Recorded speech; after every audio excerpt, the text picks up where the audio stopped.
Today I'm going to show you how to add background music into CapCut.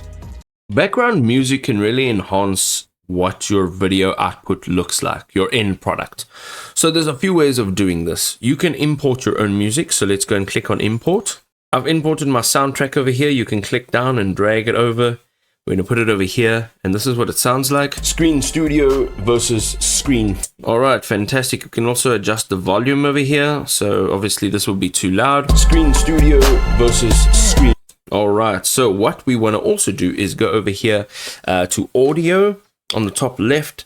In audio, you will see music. You can search for music. You can search for sound effects. You can have a look at their copyright.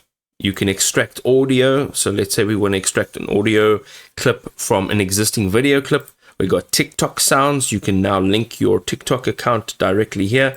And then we've got brand music. And this is the music that you add to your brand kit. So all of your colors, your music, everything is all the same across all of your projects. So whatever it is that you're adding in over here, make sure that you are adjusting the volume so that it is not too loud and overpowering and you can't hear the talking or the speech in your video clip.